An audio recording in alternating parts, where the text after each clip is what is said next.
%90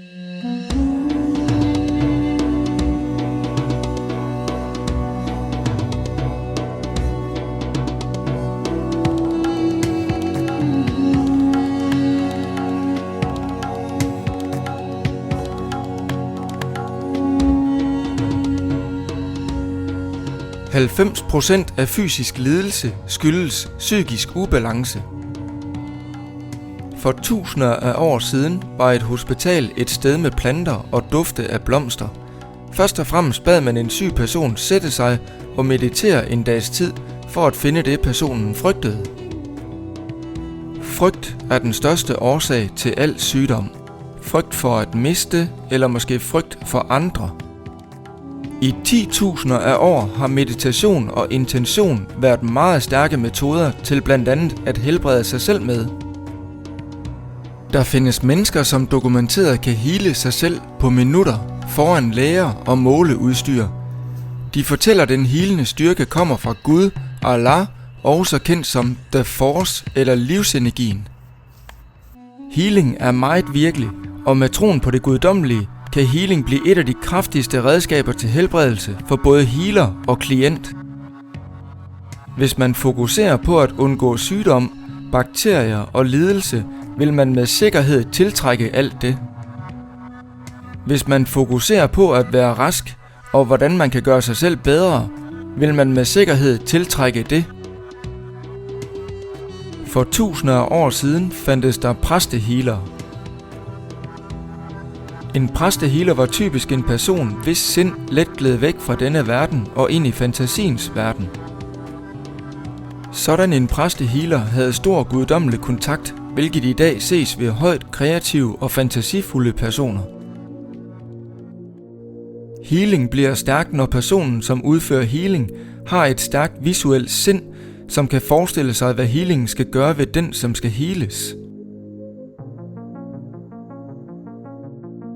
Hippokrates kendes som lægekunstens fader, og han beskrev, at han lod til at kunne lindre, flytte eller helbrede smerte hos en patient blot med sine hænder. Hippokrates beskrev, at fremtidens læger altid skulle behandle både kroppen og sindet hos patienten. En enkelt nervecelle sender og modtager mellem 5 til 50 beskeder i sekundet. Når en nervecelle sender beskeder, afgives der elektromagnetiske radiosignaler. Nerveceller modtager og sender elektromagnetiske signaler fra og til andre nerveceller. Hjernen indeholder omkring 100 milliarder nerveceller. Menneskets hjerne danner et stærkt elektromagnetisk felt af tankeinformation omkring hele kroppen. En healers visualisering af sine hænder som et værktøj, der skal helbrede, sender sådanne elektromagnetiske signaler ud fra hændernes nerveceller. De elektromagnetiske signaler fra healerens hænder modtages af klientens nerveceller, som nu forsøger at udføre healerens visualisering. Rygmarvsvæsken dannes i et område i pinealchakra midt i hovedet. Rygmarvsvæsken strømmer som en flod af rent vand ned i rygsøjlen til bunden af rodchakra.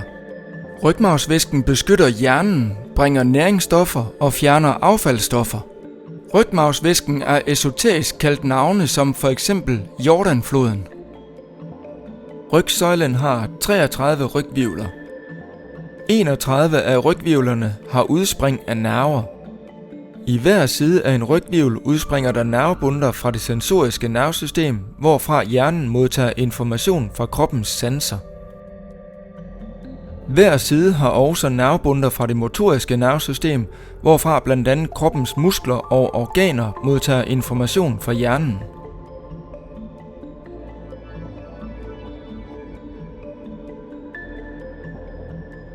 Højre hjernehalvdels sensoriske nervesystem krydser floden og følger med flodens strøm ned i venstre side af rygsøjlen, hvor det forgrener sig ud mellem ryghvirvler til hele kroppen.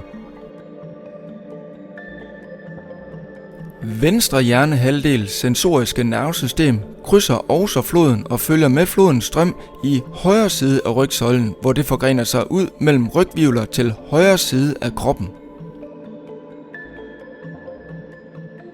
Højre hjernehalvdels motoriske nervesystem krydser floden og følger med strømmen ned i venstre side af rygsøjlen, hvor det forgrener sig ud i venstre side af kroppen. Venstre hjernehalvdels motoriske nervesystem krydser floden og følger med flodens strøm i højre side af rygsøjlen, hvor det forgrener sig ud til højre side af kroppen. Nervebaner skaber elektromagnetisk stråling, som skaber chakraer, som betyder roterende hjul af energi. Nederst i rygsøjlen er rodchakra, efterfulgt af sakralchakra, solarplexuschakra, hjertechakra, halschakra, pinealchakra og kronechakra øverst i hovedet.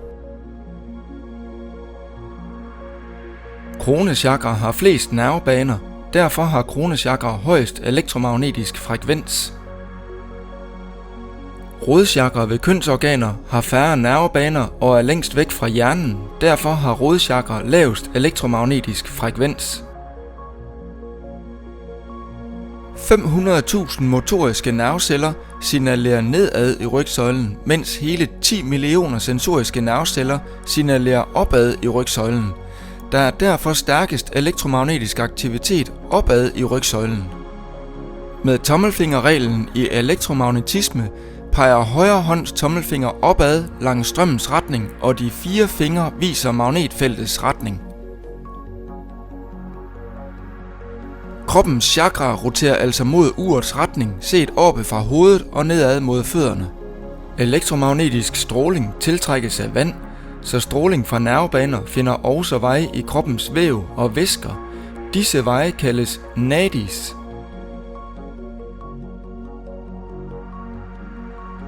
De 7 chakraer har hver sine fysiske og psykiske områder.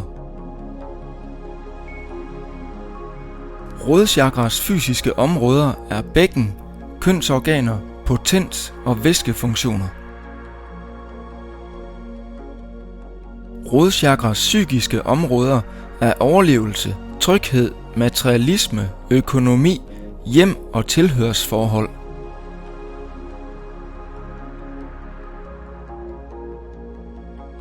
Sakralchakras fysiske områder er rygsøjle, knogler, tænder og negle, blod, nyrer, blære og opbygning af nye celler. Sakralchakras psykiske områder er seksualitet, køn, glæde og fornøjelser. Solarplexuschakras fysiske områder er leveren, fordøjelsessystemet, maven og milten, muskler og galdeblære og det autonome nervesystem. Solarplexuschakras psykiske områder er personlig styrke, kontrol og værdighedsfølelse.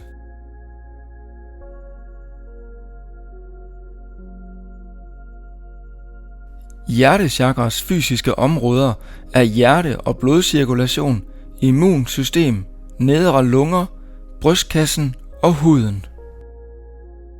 Hjertechakras psykiske områder er kærlighed og forhold til og fra alt omkring sig.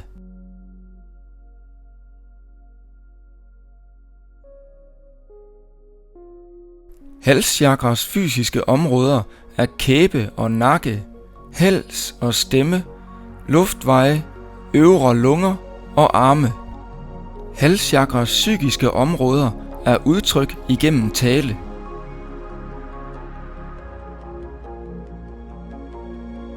Pinealchakra, også kaldet det tredje øje, styrer det endokrine system, næse, ører og øjne, sinus og dele af nervesystemet. Pinealchakras psykiske områder er intuition og iagttagelser igennem alle fysiske sanser. Kronechakras fysiske områder er cerebrum og det centrale nervesystem. Kronechakras psykiske områder er åndelig kontakt, fantasi, kreativitet og empati.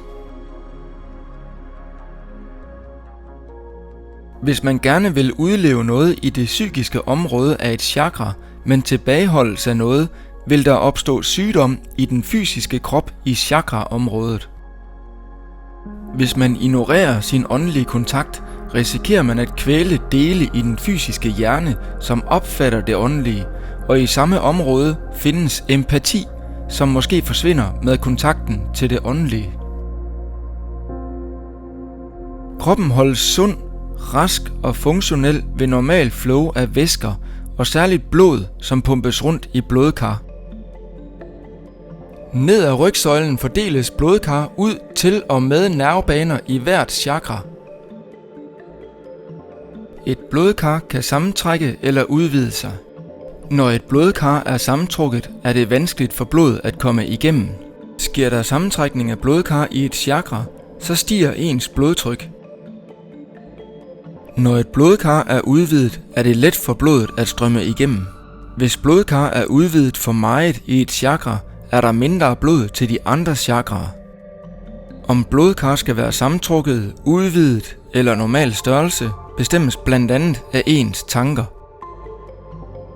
Hvis man for eksempel tror, at ens finger vil blive skadet af en kniv, sendes der signaler til fingerens blodkar om at sammentrække sig for at mindske tabet af blod. Blodkar i et chakras område vil også sammentrække sig, hvis chakrats psykiske del undertrykkes eller ignoreres. Kroppens elementer arbejder konstant og får leveret blandt andet ilt fra blodet. Elementerne afgiver så kulilte, som blodet transporterer til udånding. Blodet er normalt 37 grader varmt. Kroppen er ofte i køligere omgivelser, som for eksempel 21 grader. Blodet er en af faktorerne, som holder kroppens temperatur omkring 37 grader varm. Et hus med fjernvarme har typisk en 70 graders forsyning til huset fra varmeværket, men husets temperatur indeni er typisk 21 grader om vinteren. En termostat mindsker flowet af det 70 grader varme vand, så der kun opnås 21 grader i huset. I princippet er der en termostat for hver chakra, som styrer hvor meget blod, der skal strømme igennem chakraet. Termostaten styres af ens tanker i henhold til det psykiske område for hvert chakra. Jo mindre blodgennemstrømning, desto mindre ilt og glukose til nervecellerne, og nervecelleaktivitet falder. Energien falder i chakraet, og området i kroppen bliver køligere og mere syrligt. Luft i bevægelse har ofte kølende effekt, som nedsætter aktiviteten i nerveceller, og hjernen modtager mindre information om smerten. Når en person såres i følelserne, rammes hjertechakra. Blodkar i hele området for hjertechakra sammentrækkes, så blodet har svært ved at pumpes rundt der, og det gør ondt, som migræne i hjertet, fordi hjertet pumper med samme styrke, hvilket også er hårdt for hjertet, som er en muskel, der på sigt vokser, hvis de sårede følelser fortsætter sådan. På grund af mindre blodtilførsel til hjertechakra nedkøles kroppen af omgivende temperatur i hele hjerteområdet. Nu ophobes der kulilte, som bliver til syre, der begynder at nedbryde kroppens elementer, hvilket danner affaldsstoffer, som bliver til inflammation og sygdom opstår. Hvis man mister interessen for et psykisk område i et chakra, så mindskes nervecelleaktiviteten i det chakra, blodkar sammentrækkes og energien falder i chakraet med sygdom til følge, som starter i det chakra. Når et menneske bliver forelsket, udvides blodkar i hele hjerteområdet, og det lyder jo godt, men nu er der mindre flow til de 6 andre chakraer. Sikkert derfor man siger, en forelsket gør skøre ting, fordi der er mindre energi i de chakraer, som får en til at være fornuftig. Alle healere bruger, hvad der kaldes universel livsenergi. Der findes 2 kræfter, der skaber alt, hvad vi har. En plus og en minus. En maskulin og en feminin. Når de 2 kræfter møder hinanden, opstår der elektromagnetisme, som giver lys i en pære, driver alt liv, og endda elektronik, som den computer, du ser denne film på.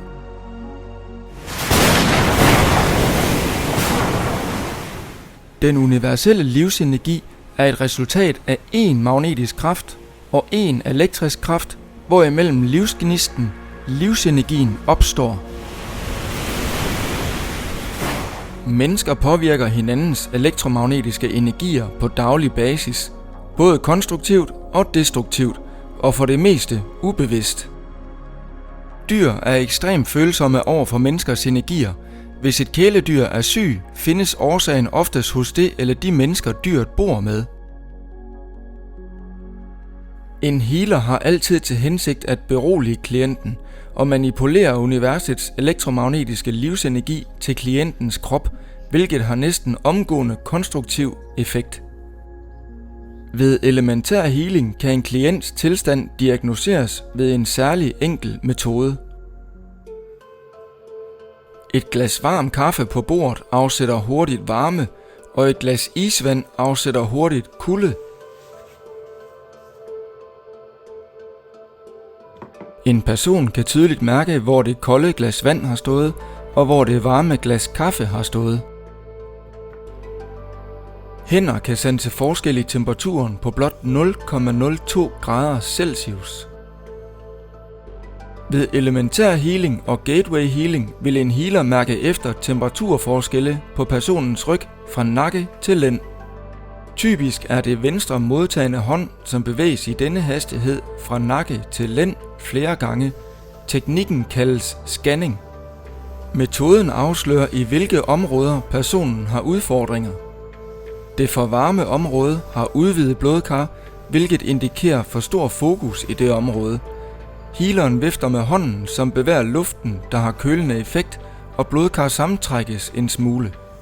Det for kolde område har sammentrækket blodkar, hvilket indikerer et problem i det område.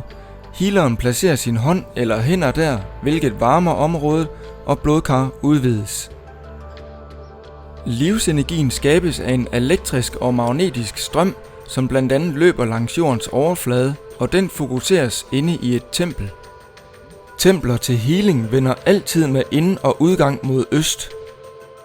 Ved solopgang strømmer solens elektromagnetiske energi langs jordens overflade fra øst mod vest lige ind i templet, hvor livsenergien og healing forstærkes betydeligt. Healing i templet her kaldes elementær healing, hvor der scannes, afgives varme eller skabes kulde på relevante chakraområder. Healerens visualisering og hensigt sendes til klienten via elektromagnetisk kommunikation fra healerens nerveceller til klientens nerveceller. Berøringen i sig selv skaber fokus og ro i chakraet og i klientens tanker, og blodkar normaliseres i chakraet. Når der er ens temperatur fra nakke til lænd, er healingen færdig. Nu kommer der blodcirkulation i området, og transport af affaldsstoffer og ophobet kulilte begynder.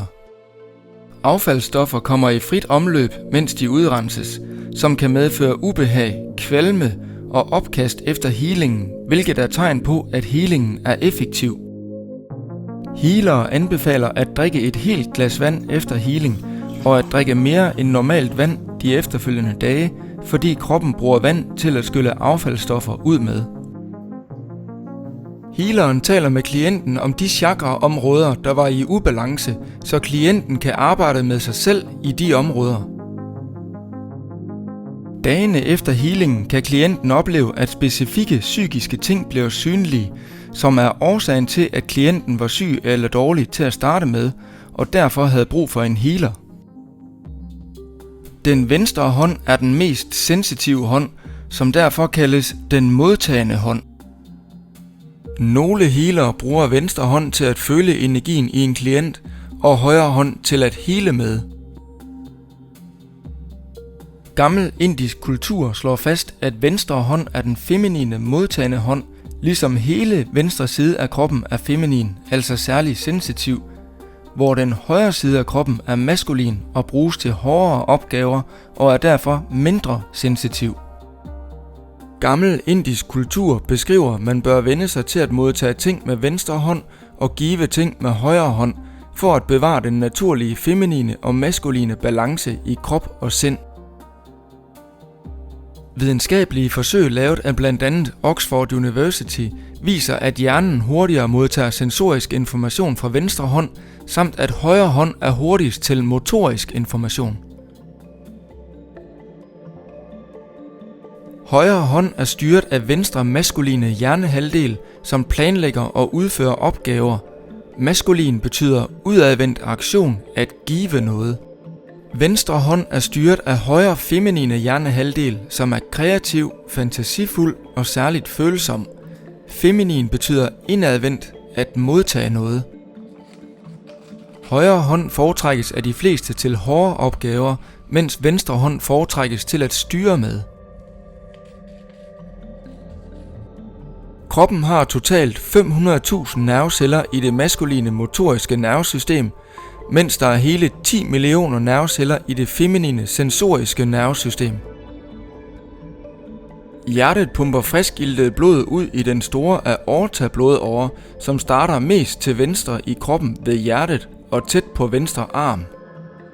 Blodet består af 90% vand, og vand i bevægelse skaber et magnetisk felt, som tiltrækker elektrisk energi.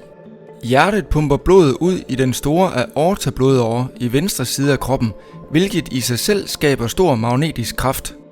Venstre side af kroppen er derfor mest feminin og dermed mere sensitiv, ganske som fortalt i gammel indisk kultur. Urgamle vismænd fortæller, at hjertet driver strømmen af livet, som tiltrækker den elektriske energi fra sjælen. Både højre og venstre hånd har motoriske og sensoriske nervebaner.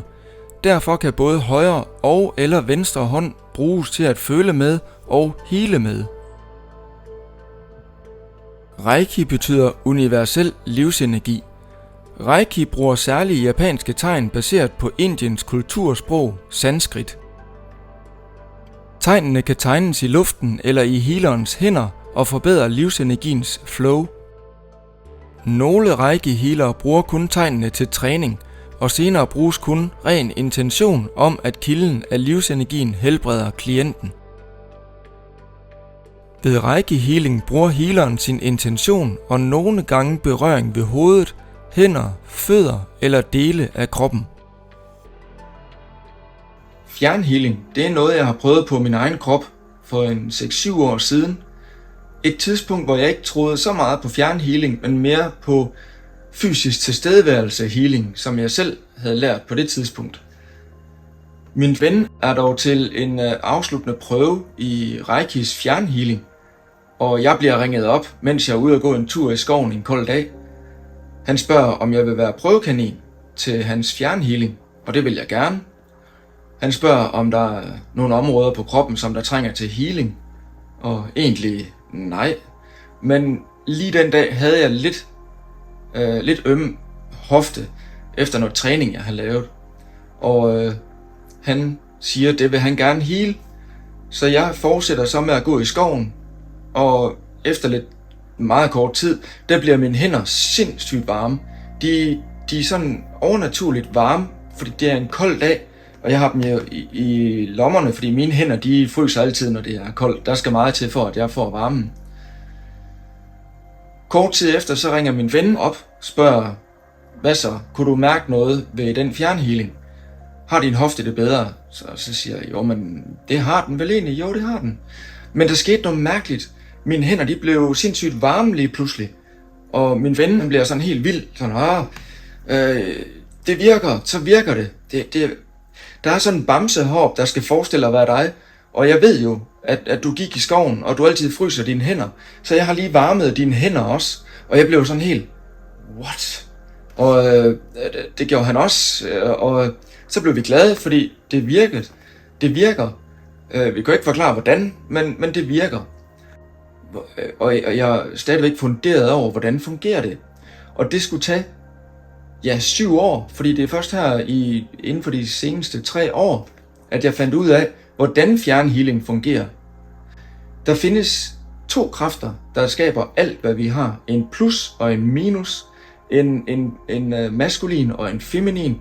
Og de 2 kræfter er ligesom et internet fra planet til planet, univers til univers, menneske til menneske. Det er et internet, der forbinder alle levende væsener. Og når en healer laver fjernhealing, så skal healeren bare ringe klienten op på det her intergalaktiske internet, og så vil forestillingen, som healeren har, blive sendt over til klienten igennem det her intergalaktiske, telluriske, elektromagnetiske netværk, og det sker øjeblikkeligt. Jeg har oplevet, at en person i Australien var blevet fjernhealet af en person i Danmark, og det var næsten øjeblikkeligt, at det fungerede. Personen i Australien tænkte også, hvordan kan det lade sig gøre? Men det er fordi de telluriske strømme, som egentlig løber over jordens overflade, og i luften, og i vandet, og i rummet, og på planeter, er forbundet. Så vi er alle sammen forbundet med hinanden hele tiden.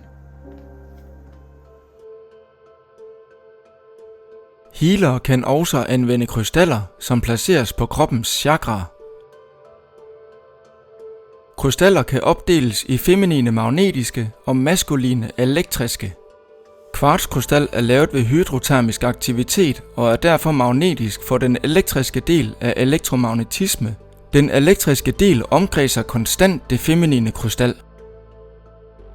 Granit er lavet ved vulkanisk aktivitet, som giver granit en kemisk sammensætning som en elektrisk kondensator.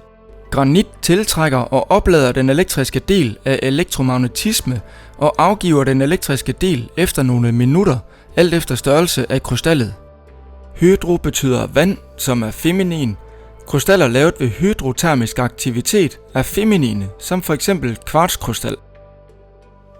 Vulkansk betyder ild, som er maskulin. Krystaller lavet ved vulkanisk aktivitet er maskuline, som for eksempel granit. Når granit lægges på et chakra, vil det oplade elektrisk energi fra jorden og fra chakraet og pulse den elektriske energi tilbage efter nogle minutter og oplade igen. Når et maskulin krystal pulser elektrisk energi ud, vil chakraets nerveceller modtage impulsen, og der skabes mental fokus på de psykiske ting i det chakra, hvilket beskrives at få en til at se det store billede og se muligheder for selvudvikling. Chakraets blodcirkulation normaliseres, hvilket kan gøre området sundt og rask. Hvis et chakra er for aktivt, kan et feminin krystal tiltrække den ekstra udstråling af elektrisk energi fra nervebanerne og få chakraet til at falde til ro. Omvendt, hvis et chakra er lav på energi, kan et feminin krystal hjælpe med at tiltrække jordens elektriske energi, som vil ramme chakraets nervebaner og gøre chakraet mere aktivt.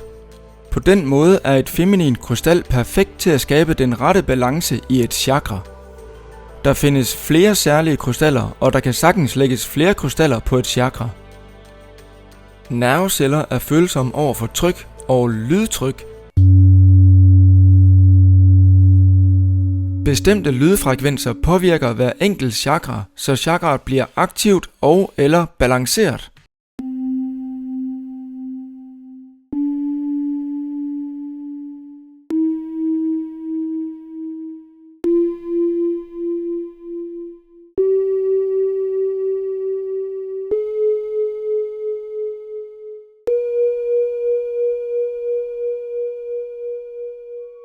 Nogle healere bruger syngeskåle, som laver lyde, der passer til hver chakra.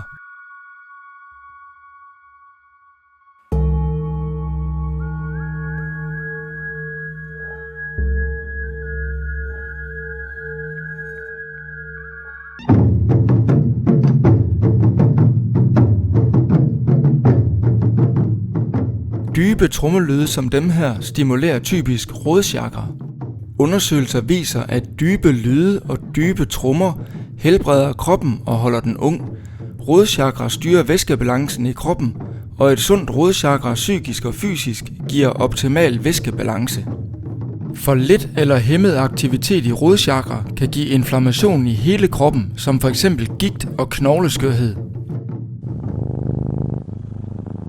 En kats spindelyd er mellem 25 til 150 Hz, som rammer rodchakra. Undersøgelser viser, at mennesker med gigt og knogleskørhed viser tegn på helbredelse ved lyden af en kats spindelyd. Endnu en god grund til, at de egyptiske faraoer var så glade for katte.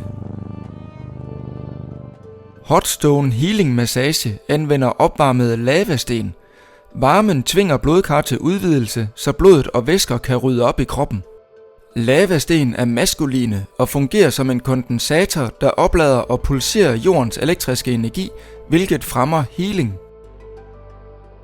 En samtale med en psykolog eller psykiater er også healing, som løser eventuelle lidelser i kroppens chakraer fra den psykiske side.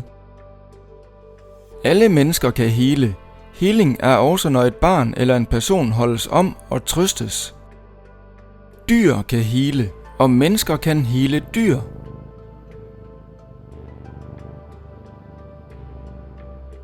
Man kan heale sig selv, for eksempel hvis man føler ubehag et sted i kroppen, har smerter eller måske bare fordøjelsesproblemer. Ondt i maven, også hos små børn, kan nogle gange være på grund af tarmene, som skal have lidt energi. Hold hænderne under maven, og snart begynder der at ske forbedring. Et chakra kan opvarmes eller nedkøles med vand fra bruseren, så længe man føler det er rart. Varme udvider blodkar i området og stimulerer chakraet, hvilket starter oprydning i chakraet. Koldt vand sammentrækker blodkar og dæmper et overaktivt chakra. Et karbad eller et varmt kurbad opvarmer kroppen og øger blodcirkulationen i hele kroppen, hvilket er meget helbredende for alle chakraer. Husk at drikke vand under og efter sådanne helende bade, så kroppen har væske nok til at rense affaldsstoffer ud, også de efterfølgende dage. Så med al den videnskab i den her film, der er der nogle ting, man kan bruge til at selvhelbrede sig selv med løbende hver eneste dag. Så hvis man bliver såret i følelserne, så kan man mærke det omkring hjertechakra. Og hvis man bliver bange for noget, så vil det være lidt længere nede i maven, man kan mærke det. Og hvis man bliver sur, så kan man mærke det i solar plexus, det lyser op. I løbet af dagen, der kan man godt begynde at lægge mærke til, hvordan chakraerne føles simpelthen. Fordi det er meningen, man skal have balance i chakraerne hele tiden. Så det vil sige, at man kan være gal, jo, men komme tilbage og være en balance. Nogen kan skælde en ud, og man kan blive trådt lidt ned, jo, men søg hurtigt at komme i balance.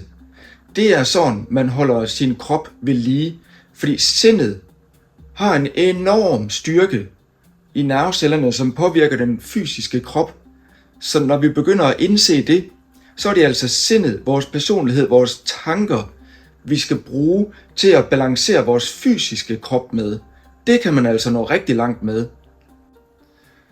En anden ting, det er, i den vestlige verden har vi meget snak om sygdom, undgå sygdom, spis den, gør det, motionere for at undgå den sygdom. Men det lader til, at vi har rigtig meget mest af den slags sygdom, fordi vores samfund har så meget fokus på det. Det står i sladderblade, på internettet, i film, i nyhederne er der sygdom, og folks sind bliver visualiseret med sygdom og undgå sygdom og frygt for sygdom. Jamen så får vi bare mere sygdom. Se, der er nogle mennesker, der går rundt her, som lader til at gå rask igennem hele livet. Og de har det rigtig godt, og de er kreative og fantasifulde. Og nogle gange bliver den type mennesker dømt for at være nogen, som ikke interesserer sig for andres helbred. De spørger ikke ind til, hvordan har en anden det i dag. Det er fordi, de ved godt, hvordan den anden har det i dag. Så derfor bringer de et opløftende emne på banen, så der skulle løfte den syge opad. En anden ting, det er, at nogle mennesker, når de først er blevet syge, de oplever, at de får en masse opmærksomhed på grund af sygdommen, de har fået. Så de er nu blevet sidestillet med en sygdom. Og de har ikke tænkt sig sådan helt at blive raske, fordi så mister de måske den opmærksomhed. I de healeruddannelser, som jeg har været igennem, der lærer vi meget nøje, hvor farligt det er at gå med på snakken om sygdom og gå ned i det dyb. Fordi healeren risikerer at tage det med hjem, og så bliver healeren ramt af den samme sygdom eller en anden sygdom. Det er derfor, at man som healer bør være neutral, når en person kommer ind, der skal have hjælp, og guide personen til en fremadrettet tankegang, som er opløftende for personen. Det er den rigtige vej. Spirituelle uddannelsessystemer som for eksempel Kabbala, der oprindeligt betyder at modtage, kan også tolkes til Ka, som betyder sjælen, Ba, som betyder sjælens personlighed, Allah, som betyder Gud. Kabba Allah betyder at forbinde sjæl og personlighed med Gud. Kabbala, som blandt andet anvender tarotkort, fortæller også om kroppens funktioner. Det motoriske nervesystem er som et træ fra hjernen, der via sine rødder ned i rygsøjlen til kroppen, giver information til blandt andet muskler og organer, så man kan bevæge sin krop i det fysiske liv. Dette udspring af nerver kaldes esoterisk for Tree of Life eller bare livets træ. Det sensoriske nervesystem er som rødder fra kroppen, der via rygsøjlen grener sig ud som et træ i hjernen med information om, hvad kroppen har sanset i det fysiske liv, så man lærer fra livet og får mere viden og visdom.